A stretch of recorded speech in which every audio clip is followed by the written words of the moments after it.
Esse é um videozinho bem rápido, antes que eu esqueça de fazer ele. Eu tava vendo nesses canais que o pessoal começa a fazer uns vídeos, sei lá, chamando MGTOW pra debate, ou simplesmente fazendo vídeo anti-MGTOW. Tá começando a surgir esse negócio aqui no Brasil também. E eu notei o seguinte, até mesmo na seção de comentários, tem algumas mulheres comentando que elas não veem problema nenhum com MGTOW. Que até mesmo elas, assim, elas estão meio que cansadas do mercado sexual atual e estão a fim de dar um tempo, ou estão a fim de abandonar ele. Em compensação, a gente tem um monte de mulher que fica totalmente enraivecida, olha pra MGTOW e pensa, não, shut it down, tipo, tem que atacar esse canal, tem que tacar um flag, tem que ficar fazendo shaming, ficar fazendo censura com os caras. Eu vou explicar basicamente a diferença entre esses dois tipos de mulheres. A mulher que não vê problema nenhum com MGTOW, ela provavelmente está naqueles 5% de mulher que consegue competir com um homem de igual para igual, no estudo, no trabalho. Provavelmente ela tem renda própria, e essa renda é suficiente. Ela deve ter um imóvel, ou morar no imóvel da família dela. Tem a carreira, tem o estudo dela. Então, basicamente é o seguinte, ela é totalmente autossuficiente, ela é independente, ela não precisa de um cara além de um relacionamento.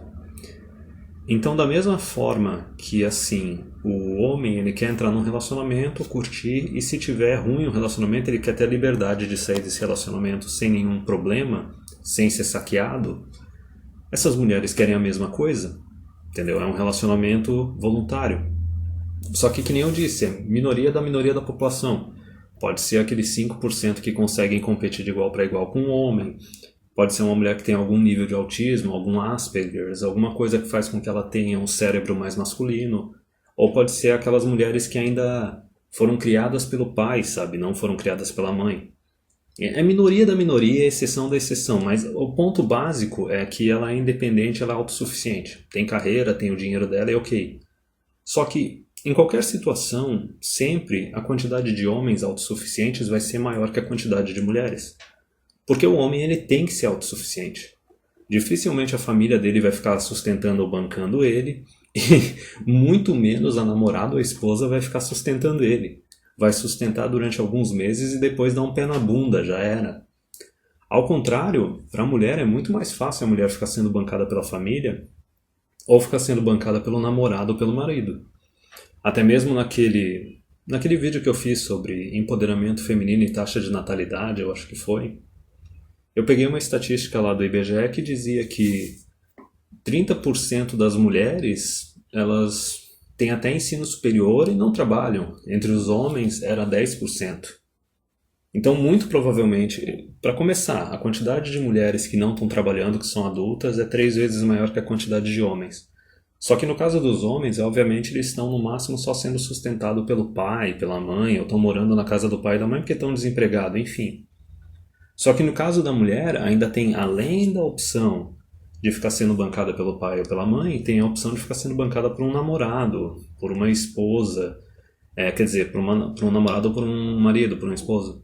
Só que aí tem outro problema, né? Porque tem muita gente que tá que nem cego em tiroteio, que os caras eles estão colocando a mulher para morar com eles, sendo só namorados, e eles não estão cientes da lei de união estável.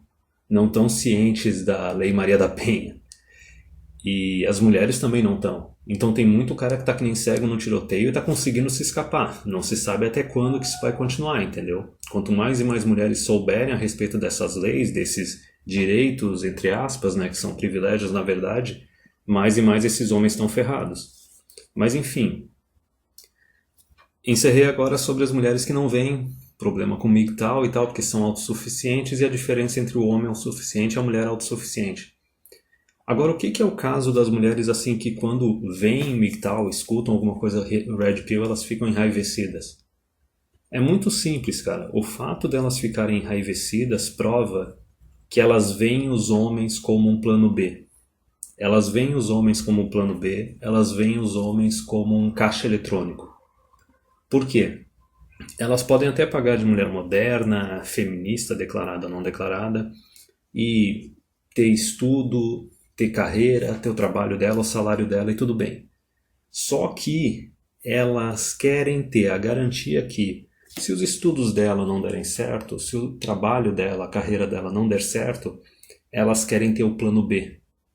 Elas querem poder arranjar um namorado, um marido que vai ser o provedorzão, e daí elas vão colar nesse cara, e o cara vai ou sustentar ela totalmente ou subsidiar a maior parte das despesas dela.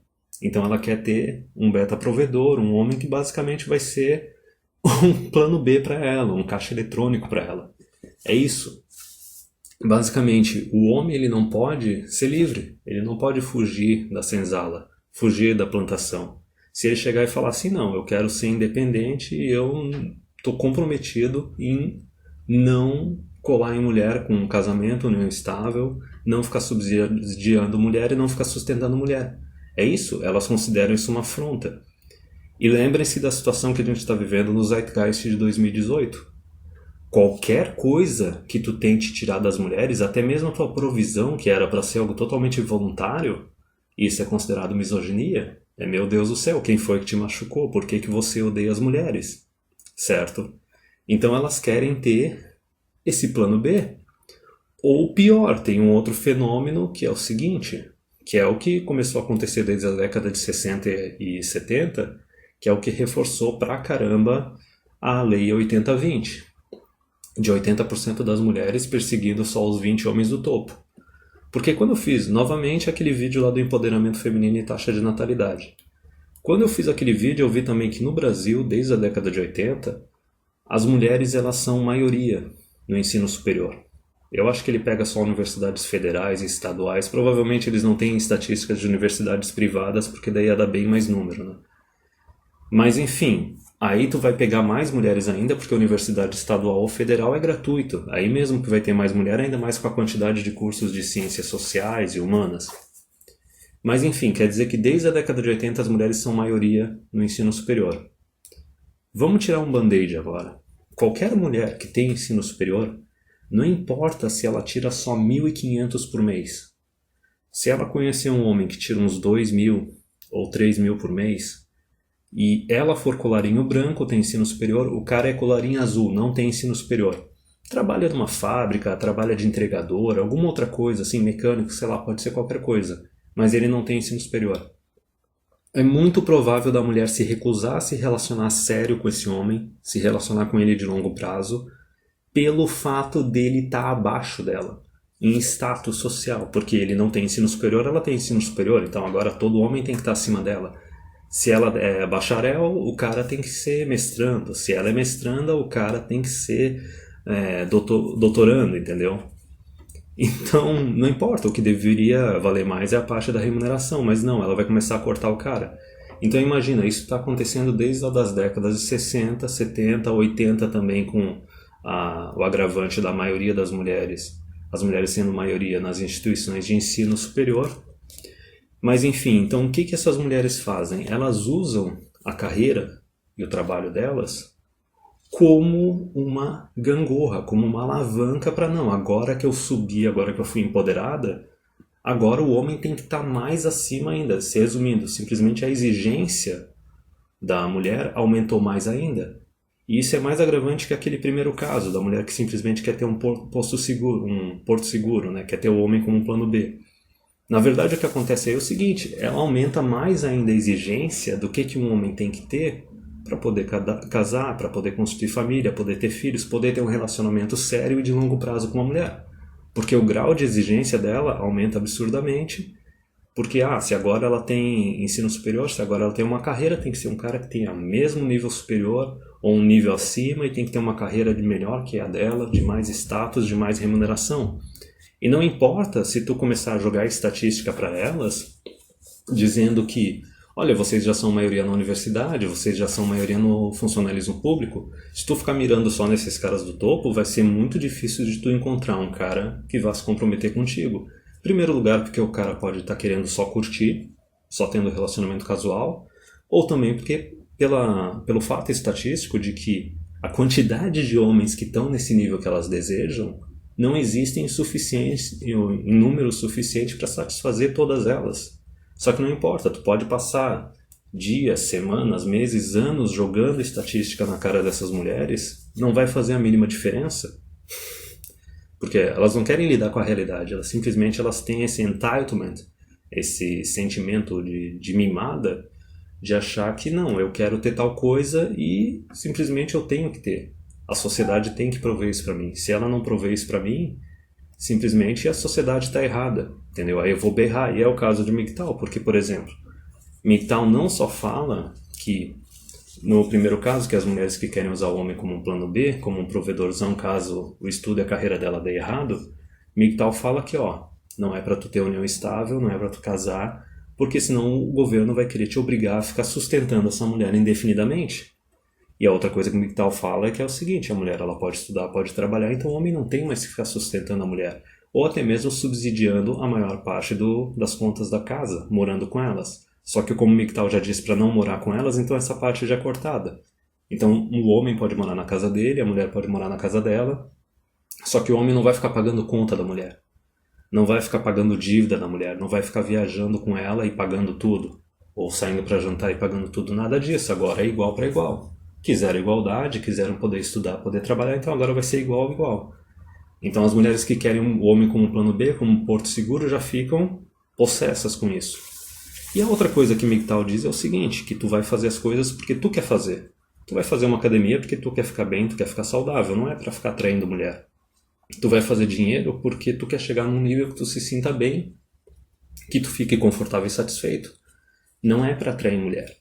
Se tu não quiser ficar fazendo hora extra, tu não vai ficar fazendo hora extra. Se tu quiser reduzir a tua jornada de trabalho, tu vai reduzir. Se tu quiser se aposentar mais cedo, tu vai fazer isso. Então isso deixa principalmente possessas aquele segundo caso, que é a mulher que quer usar o estudo e a carreira dela para simplesmente ser uma alavanca para não, agora eu quero um cara que esteja mais acima ainda. Porque elas vão falar que, meu Deus, o MGTOW faz o cara não ser ambicioso.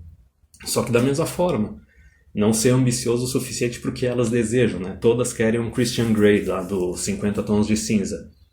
Mas a dinâmica é a mesma, nos dois casos. Tanto da mulher que quer o cara com um plano B como um porto seguro, ou que é o super alpha Christian Grey projeto de milionário. Porque elas têm simplesmente uma visão utilitarista do homem. O homem para elas é simplesmente uma ferramenta. É uma ferramenta, é um escravo. É por isso que a gente tem a expressão do homem que está fugindo da senzala, que está fugindo da plantação. Porque na cabeça das mulheres, dessas mulheres aí em questão que não são autossuficientes, o homem ele tem que simplesmente ser um escravo.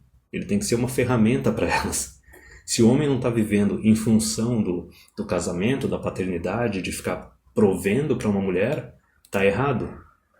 Então isso, sinceramente, essa desumanização dos homens que essas mulheres fazem, essas mulheres que ficam insistindo naquele estilinho de vida década de 50 e pré-década de 50, no qual a mulher ela sempre pode ter a opção de não, quero ser uma dona de casa, ou não, quero simplesmente trabalhar bem menos que o meu marido e ter ele provendo para mim. As mulheres que estão se mantendo nesse negócio, sendo que não existe mais tradicionalismo, entendeu? Não existe mais punição para adultério, a mulher ela não pode ser criticada pela quantidade de parceiros sexuais dela, ou até mesmo pelo fato dela ser uma mãe solteira, nada disso. Então, basicamente, elas querem manter aquela parte do tradicionalismo que é benéfico para elas, só que elas não querem cumprir toda a parte do tradicionalismo, especificamente aquela parte do tradicionalismo que é benéfico para o homem, que agrada o homem. Só que elas querem se manter como as dondocas. Mas enfim, por que esse comentário das mulheres que criticam o MGTOW, que ficam possessas com o MGTOW, é algo muito mais ofensivo do que qualquer coisa que o MGTOW fala? Porque na verdade, a partir do momento que elas estão querendo tratar os homens como ferramenta, como um escravo, como alguém tem que viver simplesmente para servir a mulher, para servir a família e os descendentes, se esses descendentes forem do homem, né, se não tiver rolado uma fraude de paternidade, basicamente o que elas estão fazendo é desumanizando o homem. É um processo de desumanização totalmente ofensivo. Porque trata que o homem ele não pode ter objetivos próprios, ele não pode ter a liberdade dele, ele não pode ter o livre-arbítrio, os relacionamentos que o homem tem com a mulher não podem ser voluntários. Basicamente, toda hora que o cara está se relacionando com a mulher e não estiver beneficiando a mulher, independente de estar beneficiando ele ou não, tem que estar beneficiando exclusivamente a mulher ou beneficiando muito mais a mulher do que beneficiando o homem, tá errado. Por exemplo, essas discussões que estão surgindo atualmente das mulheres querendo algum tipo de punição, algum tipo de penalização para o cara com quem ela está se relacionando casualmente, né, sexo casual, sem chegar a ser um namoro, às vezes até sendo um namoro, e basicamente o cara decide que não quer namorar com a mulher porque não considera ela bom o suficiente, ou simplesmente não quer namoro. Ou não, ele não quer morar junto com ela, ou não quer casar com ela porque ele é contra casamento, ele é contra morar junto. Então a mulher ela tem que ter o entitlement dela, tem que ter as expectativas dela, e se as expectativas não forem atendidas, o homem tem que ser punido. Porque o homem, na cabeça dessas mulheres, ele é um escravo. Ele é um escravo, é uma ferramenta que tem que viver e tem que existir em função de mulher, e simplesmente só para agradar a mulher e prover as mulheres. E, como eu disse, extremamente desumanizante isso daí, extremamente ofensivo. E o pior é o seguinte, o pior é que na comunidade da Manosphere estão surgindo uns caras que são supostos Red Pill, que é o seguinte, toda hora que tu vê um canal do YouTube com um cara querendo falar, é um canal Red Pill, é um canal a favor de MGTOW, etc. E tu vê que esse cara tá mostrando o rosto dele, não tá anônimo, não tá oculto, se prepara, porque cedo ou tarde eles vão se entregar. Porque esses caras também têm aquela ideia meio Purple Pill e Blue Pill, de que o homem ele tem que ser foda, ele tem que mandar bem fisicamente e financeiramente na carreira dele, nos estudos, porque isso vai atrair mulher. Então veja bem, não é só mulher que tem essa ideia de desumanizar o homem e transformar numa ferramenta. Tem próprios homens que fazem isso. E uma coisa que eu já falo há muitos anos é o seguinte, o pior escravo de todos é o escravo que nem tem ideia de que ele é um escravo.